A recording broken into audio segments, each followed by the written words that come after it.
Yes, you truly are a mischievous scamp.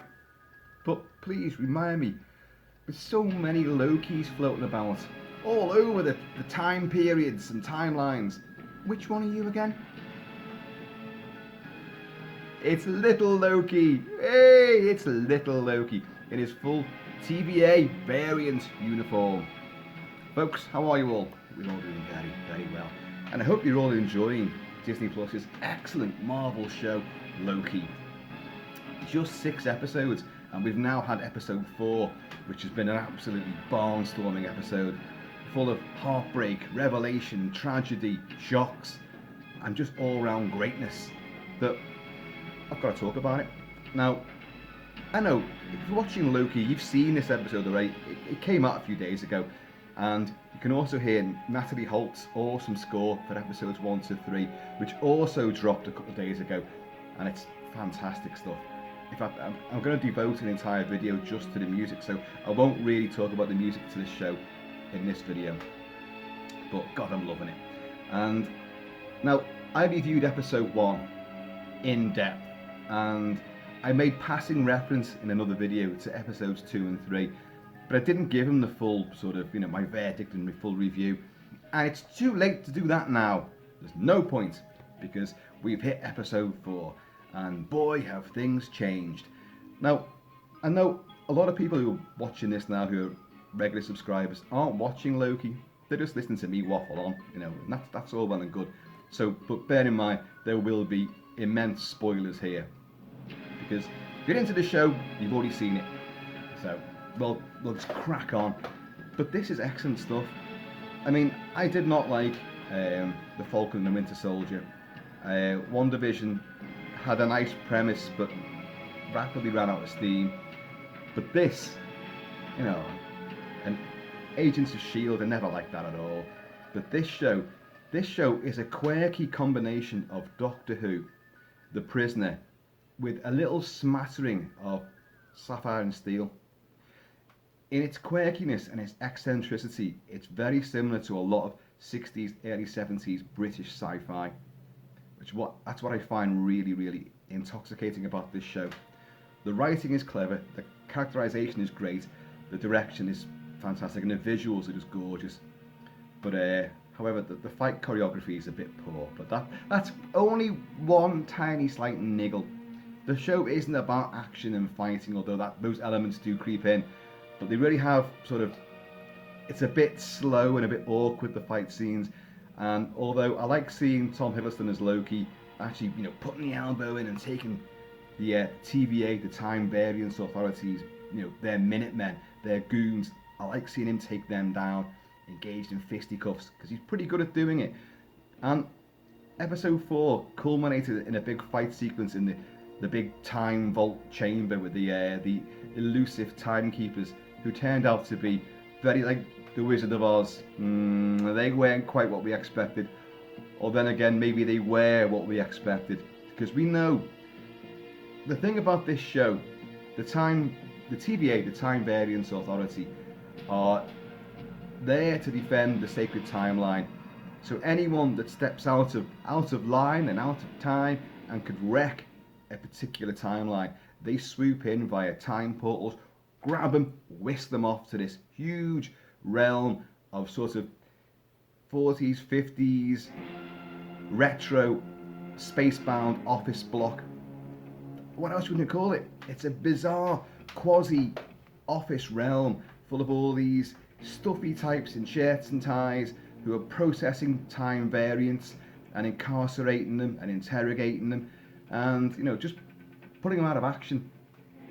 But they're after one particular time variant. That's the whole crux of this story. There's another time variant out there. So they capture Loki after the events at the end of the first Avengers movie. He's nicked the Tesseract.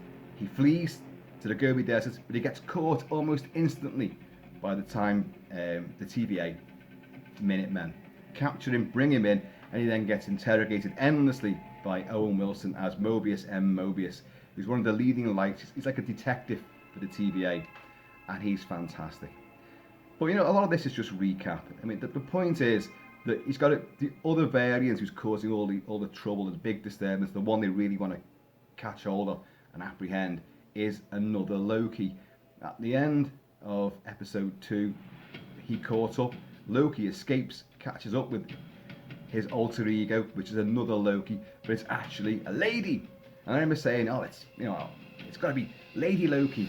Well, in a way it is, but she's called Sylvie in this, and she's played magnificently by Sophie DiMartino, with her proper English accent as well, which works a treat, and she's just adorable, in a kind of girl next door sort of way, older girl next door sort of way, but you know what I mean. And she's so quirky, eccentric in her own right that she and Tom Hiddleston work so well together, because they are the same character.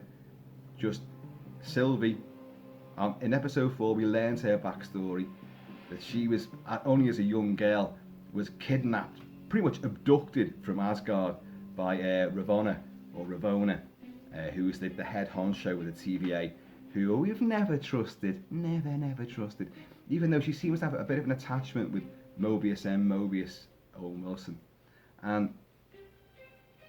But you've always suspected the TVA is not what they say they are, but not what they claim they are. And it's Sylvie that tells our Loki what's really going on. The TVA, all of them, every single person there who works there, they're all variants. They are all variants themselves, who've been abducted, kidnapped by the timekeepers, or whatever they are, whatever's behind the timekeepers, who's really pulling the strings, because it certainly isn't these 3 strange little floaty goons with big glowy eyes and big bulbous blue heads. It isn't them. They are just a facade, the Wizard of Oz. So don't listen to that man behind the curtain. Don't trust him. He's nothing. But cheers. In a different timeline, I've already drunk this, so I'm quite happy to be in this timeline because I'm still about to savour it. So we now know that the whole thing is built on a massive sham, a big, huge, intergalactic, across all the time parameters scam going on. But why and who's really pulling the strings? And in episode 4, the Minutemen that we've been watching, B-15, played fantastically by Wunmi Musaku, who is terrific.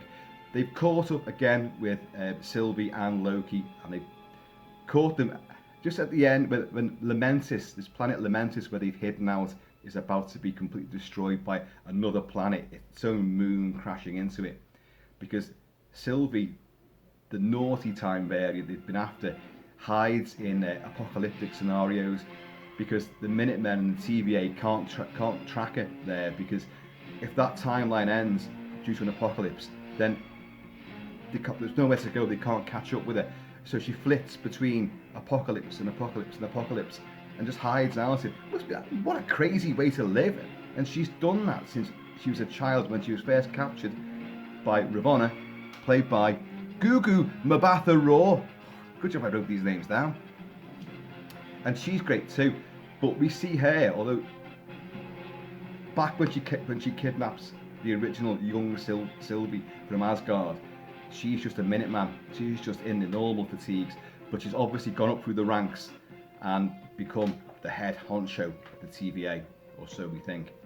And but Sylvie manages to escape. She nicks one of those little tempad things that they've got. These tempads, they're like the ultimate mobile phone, because they control time portals, time doorways, time cells, time this, time's infinitum. And these little devices just do everything. Then they record things as well, so that they're essential for a TVA agent to have. But Sylvie manages to nick one when she's first incarcerated, opens her own portal, off she goes. And we learnt all that in episode 4 as well. But, so what else did we learn? Yeah, the TVA aren't who they think they are. And they have, on Lamentis, it's about to explode. Sylvie and Loki can't get away, but 2 little time doorways open up, and the Minutemen rush in and grab them. And you think, oh, they've been saved. Yes, well, they've not really been saved. They've just been caught again. And OwenWilson now realises, hang on, Loki, because we've learned that you're sort of gender fluid, because you can shapeshift into anything you want. And they're hinting at sort of bisexual nature of Loki. Well, it's the current climate. Every denomination, every minority group has to be represented. So Loki's going to represent all of this. I don't mind that at all, because Loki's a mischievous little scamp, and he'll do anything. So yeah, so it's hinted that even in episode 3, him and Sylvie are getting to know each other, and there's a little sort of like, yeah, you like dudes as well, don't you? And he's like, maybe. So yeah, you do. But Mobius, OwenWilson, is like, look, there's something going on. They've got them incarcerated in different rooms. So Mobius is interrogating his kind of pseudo friend, but also his captive in Loki, and the rest of them are interrogating Sylvie. Well, B-15. They've all got, these Minutemen have all got numbers. See, the prisoner, they've got. It's very similar to the prisoner in its quirky weirdness and its sheer invention. So they're interrogating Sylvie, but Mobius is saying to him, look, come on, Loki, I know you've got a crush on the female version of yourself. That's the ultimate narcissist. But then again, that is what Loki is. Loki believes in himself. Loki loves himself. The sound of his own voice, his own mannerisms, his own actions. Even though most of what we see him do ends up, egg on his face every time, but he's still an ongoing, precocious little slimy customer who will wriggle out of any scenario and try to come up trumps and then come unstuck again. But it won't stop him trying again and again and again. And but what Tom Hiddleston has done in what is definitely his career-defining performance as Loki. I mean, he shone throughout any of the Marvel movies that he was in. He stole the show completely. And in this, his own show, he's now competing against other versions of himself. But you're learning more about the Loki character, why he does what he does. And it's genius to behold, because Tom Hiddleston is such a wonderful actor with, like Shrek with the onions, onions, you peel them off, they've got layers, and Tom Hiddleston's got so many different layers to his Loki personification that you never really know. Even when he implores someone, look, you've got to trust me. Most of the time, no, not just a pinch of salt, but a shovelful, But in this, you definitely see glimmers of the real, I was going to say human, but, well, the humanity of the character within that sort of very selfish, greedy, spiteful, loathsome outer shell. So Mobius is saying, you've got a crush on the lady version of yourself. And he said, no, I haven't. But they have. They clearly have. They were forming a close attachment at the end of episode 3 when Lamentis was about to be completely destroyed and a big shockwave was heading towards him, just when they got whisked away. So Loki now knows the secret because Sylvie's told him. All the TVA are variants. They don't know what they're doing. They've been kidnapped. They're all just victims like we are. We've got to put a stop to this. So Mobius is grilling Loki again, and Loki's saying to him, look, I know what's going on, but you don't. You're all variants. And it's like, it's another trick. You're just pulling another trick on me. So Mobius puts Loki in a time cell of his own worst memories, and it's a great callback. It's Lady Sif, Jamie Alexander, and he's in this luxurious sort of lounge, Asgardian lounge. And he's like, what's going on here? This can't be too bad. And then Lady Sif walks in and knees him in the bollocks repeatedly because he has cut her hair, which is in the genuine Norse mythology. That's what Loki does do, and that's how Thor gets Mjolnir, because Thor has to go and get hair back for Lady Sif, And in so doing, he meets the master dwarfs in another cosmic realm who build Mjolnir for him. Mjolnir? Mjolnir? It's here! Who needs dwarfs? So, and this is like a time loop. So no matter what Loki does, and it happens on a repeat, on a loop, she'll walk in, she'll knee him in the nuts, and then she'll punch him in the face. So he's constantly being harassed and beaten. No matter how much he tries to bargain with it and say, look, you've done this before, I'm really sorry. Boof! Oh, down he goes. Bang! In his face. And it's like, you'd think he'd learn to just maybe fight back, perhaps. But obviously there must be some kind of rules stopping all that. I don't know. Because Loki's got no magic. In the TVA realm, he can't, his magic doesn't work. None of his enchantments will work. So clever little get out clause there, isn't it, for the TVA? But he has shouted to Mobius, you're all variants. And you think I'm a liar. You're the best liar of all, because you've been lying to yourself all this time. What about your past? Think about your past and all that. And obviously, and it's OwenWilson's superb as well. He begins to think, what is this thing with jet skis? He's already mentioned he's got a sort of, the jet ski, and he's drinking 1990s cola as well. Like, it's an American cola. I don't know the name of it, but I know everyone goes, that's a clue. That's a clue to the time he's actually from. And because they've now caught Sylvie and Loki, Ravonna brings Mobius in for a sort of a celebratory drink. Well, we've done it. We've saved the sacred timeline. We've caught the variants and the next worst variant, both Lokis, and so let's just drink up. Case closed. But you can see that OwenWilson is thinking, hang on a minute. And another Minuteman, another girl, which Sylvie got into her mind and showed her the memories that has been erased from her by the timekeepers. And she's a different character, a different number again. And Ravonna's told Mobius that she died. But Mobius is really thinking. So she says to him, if you could go back to any time, if you could go to any time period, where would you go? And there's hints there. But it's also an element of is it a romantic sort of, the beginnings of a romance between Ravonna and Mobius? I don't know.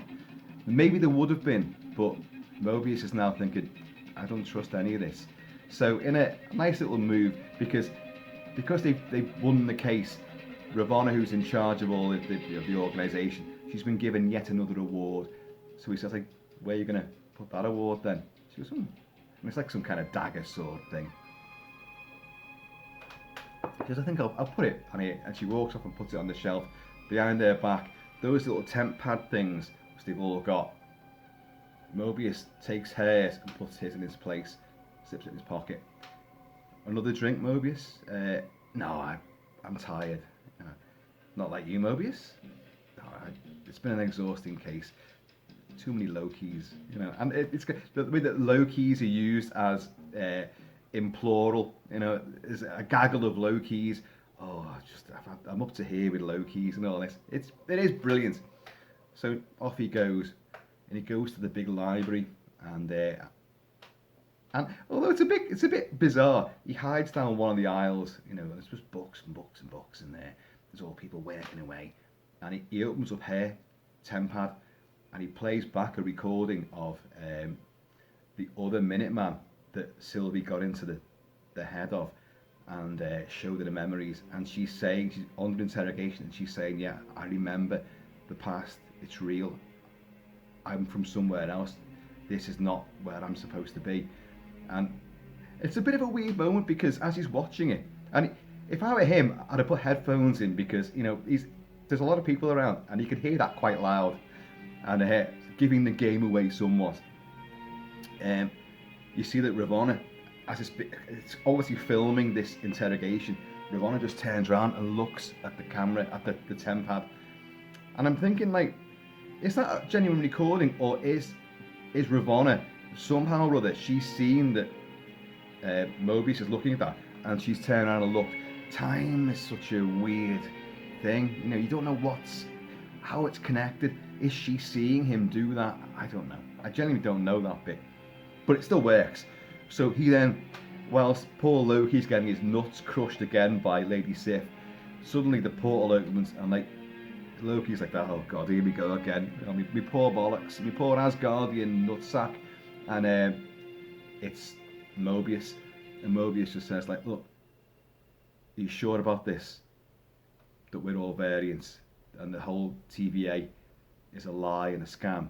Yes. How can I trust you? You're a Loki. Well, I'm also a friend. And it's what it said about the layers. Both OwenWilson and Tom Hiddleston really deliver a really high level of emotion, controlled emotion, and you can see it in their eyes, and just a level of commitment. So when Tom Hiddleston says, as Loki, friend, it really, really works. And you think, yes, we're going somewhere now, brilliant. So the two, right, I've got this, I've seen evidence now, right, what we're going to do then, well, we're going to work together and we're going to take down the TVA. And they go through the time door again, and waiting for them straight away is Ravonna and a big mob of Minutemen, all with these little nightstick things which glow at the end, which prune people. And pruning means it just goes a big light and you go, and you just evaporate into a ball of little sparks and flames, and you warp out of existence. Or do you? And you just know, oh shit, they're not going to get away with this. So like, but OwenWilson's superb in this moment, because she's like, yeah, do you think you can get away with that? Taking my tempad. And he goes straight away, do you know what? I got all the way down here before I realised that I'd picked up yours by mistake. But he knows, you can see it in his face, he knows it's over. You know, the jig is up, he's had it, they're going to do him, they're going to prune him. And she just goes like, she basically just like, just shut the fuck up, will you? Because I'm onto you, don't worry about it. And he says like, remember when you asked me about where I want to go in time? I want to go get my jet ski, just be on my jet ski. And as they're coming for him, and they get him, and it's horrible because it's and he just evaporates, and you're like, oh shit, no, I loved him, he was great. But when you watch it, it's Loki's reaction. Sweet Jesus, it rips you in two. I've watched the episode about 3 times now. I could watch it another 3 or 4 times easily, and it's got me every time. And that's the level of acting that you've got in this show. Like Loki's face, and it just, maybe also part of him is thinking like, shit, this was the one guy that could have got me out of here. Fuck, it's all over now. But no, there's a genuine sense of loss. Tom Hiddleston as Loki's always done that. He's always brought, like Thor and all the others may go through traumas and that, I always bang on about Chris Hemsworth as Thor. I just love him. I think he's fantastic. But there's no real raw emotion. Loki's story is always one of tragedy. He's an outsider. He's not from the Asgardian race. You know, he's a frost giant. But he's looking to belong, and because he feels an outsider, he's always trying to compete and to win and to find some level of strength and domination. It's not his fault. It's almost like the product of an abused childhood, although he wasn't abused. It's just not, his sense of belonging isn't there. And it's just, and Hiddleston really, really brings it.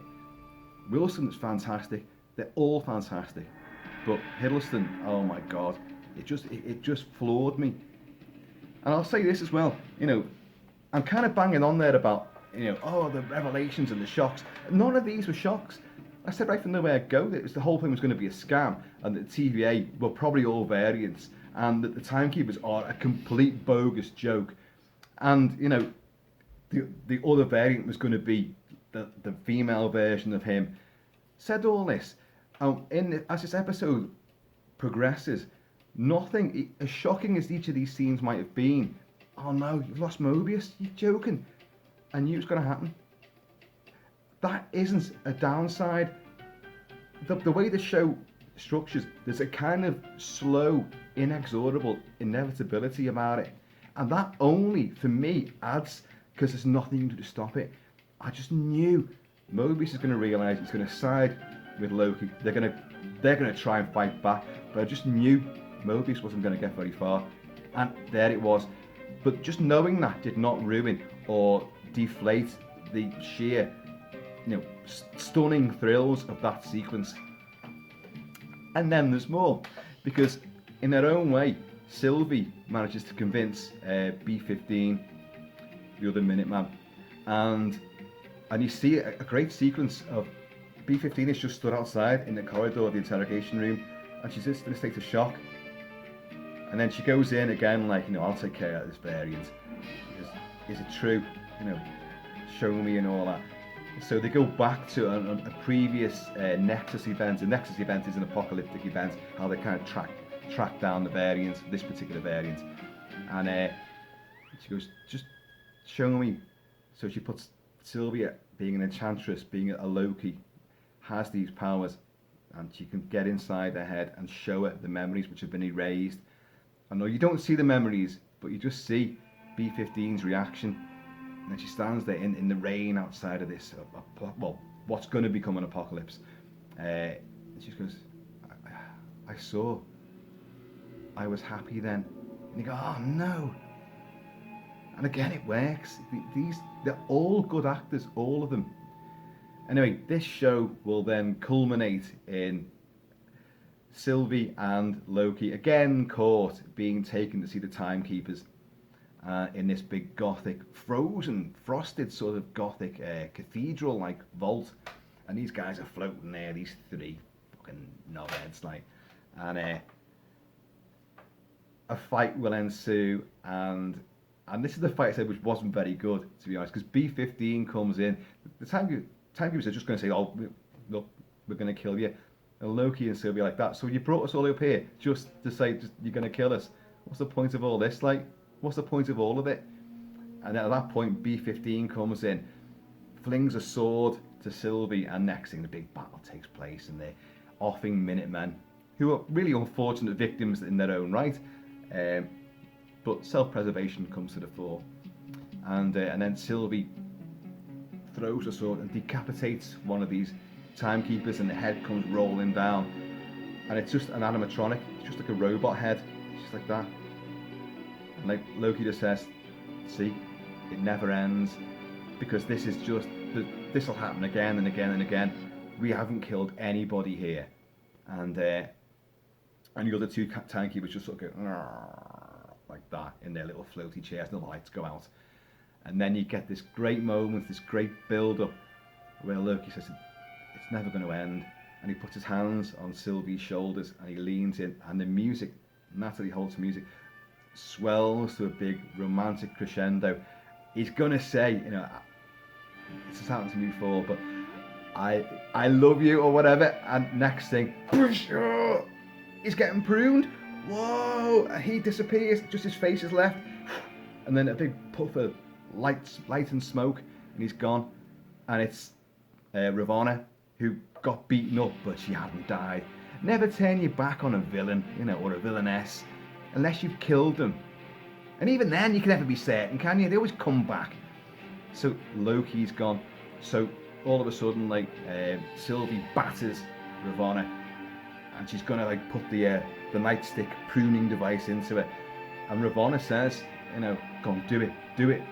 And you can see in her face, I've had enough of this, please, this is my one way out. But Sylvie goes, no, you're going to tell me everything, and drags it off.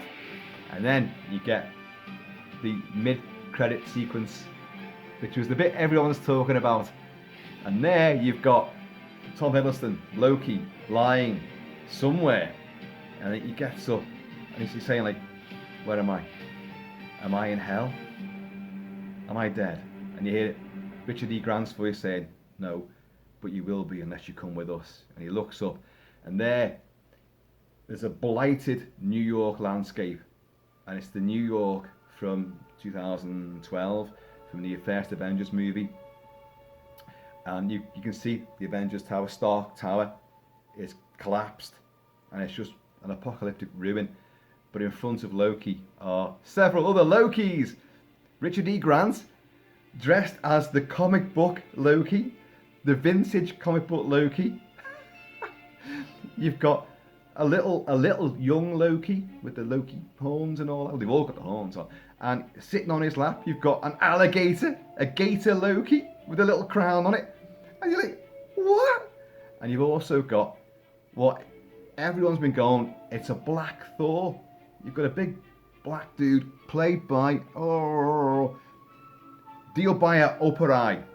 And he's holding a version of, well, you think it's Mjolnir. It's not. That character is boastful Loki. He's another Loki, another incarnation of Loki.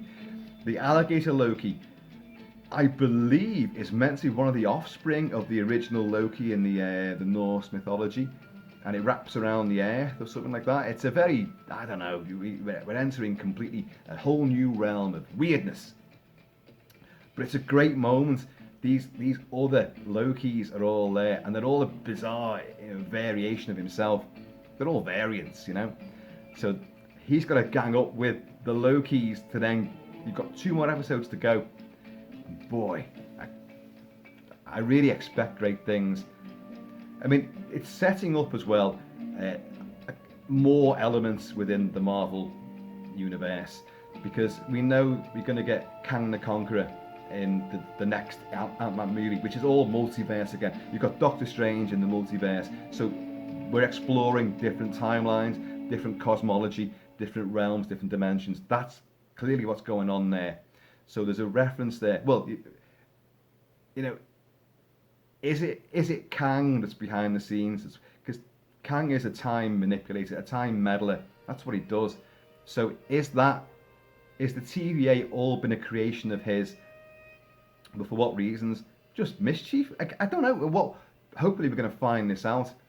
But Kang's got to be behind this at some point, and that's how you're going to introduce him. And in the Ant-Man movie, he's going to be played by, I wrote this down somewhere, Jonathan Majors is playing Kang. So we know that Kang the Conqueror is definitely coming in to all of this.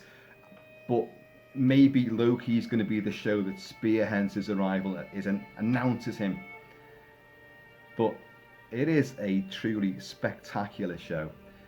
See, the visuals are incredible. The set design is wonderful. Holt's music, I'm going to cover in depth. And Kate Herron's direction, great. The interplay, tremendous. Lots of little Easter eggs are dotted about. Many that I haven't picked up on. I don't read many of the Loki storylines in the comic books at all. But a lot of the Thor stuff I know. And there's bits that I recognised and thought, that's got to be something there. There's even a reference to Blade.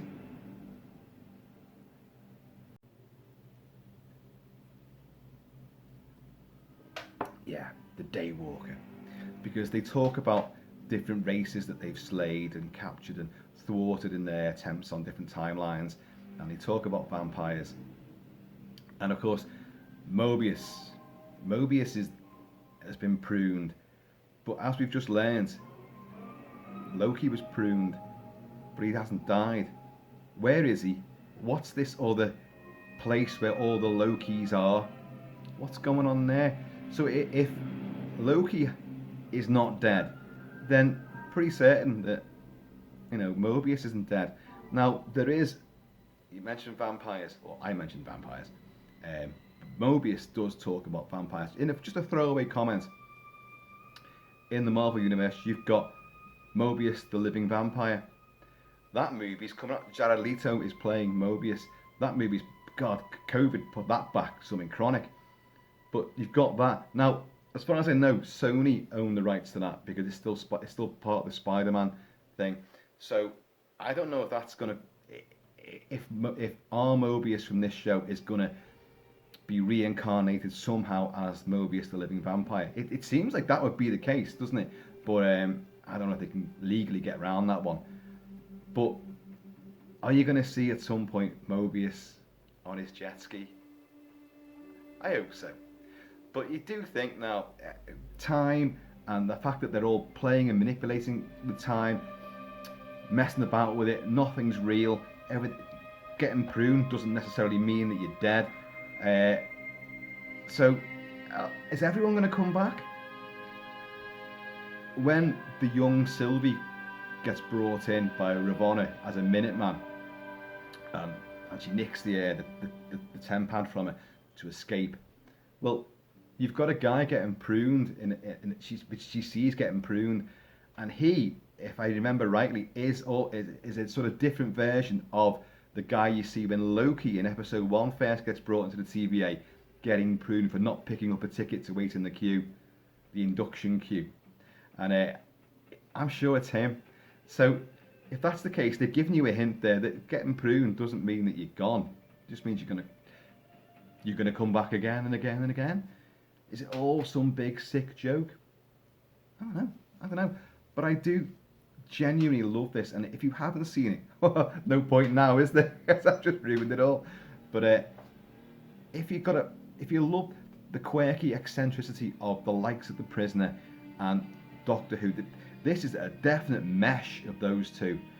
But I say with a hint of Sapphire and Steel, because it's got that kind of time can stop, someone else in control here, what's happening here, and a sort of scientific occult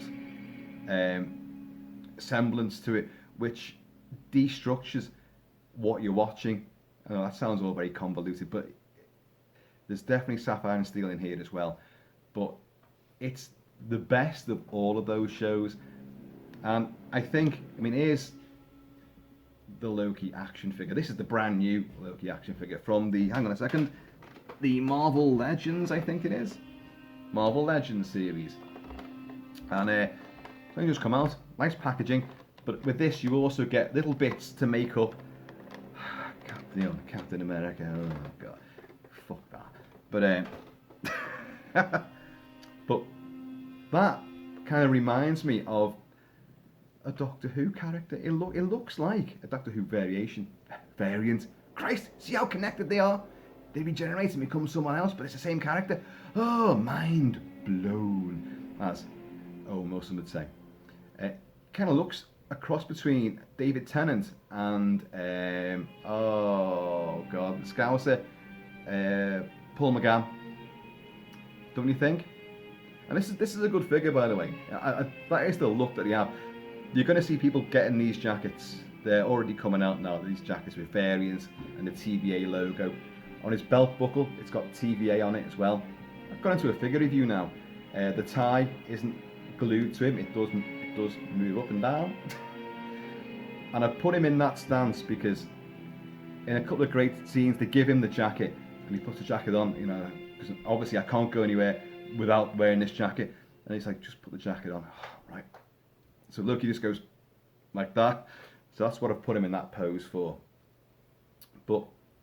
And his head's sort of like, yeah, you happy now? But yeah, all of these disparate elements and older TV shows have sort of congealed and created this excellent show, which is full of dynamite visuals, great characters, great chemistry and interplay, wonderful dialogue, and an exquisite score. I can't recommend it enough. And the way it's moving on, I know I said before that all the sudden plot twists, they're not signposted, but I think there's a power to this show where inevitability, I think you kind of, and I think it's part of it. I think you're meant to sort of like, I know where this is going to go. And then when it happens, it still hits you, with a hell of a sucker punch. But you weren't surprised. It's just the level of emotion which has got you. So I think the big shocks are probably going to come, right at the end. Who's behind it all? Is it Kang? Is it Loki himself? Is it another Loki who's just an even greater, more powerful and more pesky and pernicious version? Who knows? But it's a wonderful show, and it gets an absolute 10 out of 10 from me. It never, there's no minute where I'm not enthralled by it. And that says a lot for anything on TV these days, as far as I'm concerned. But this is great, absolutely great stuff.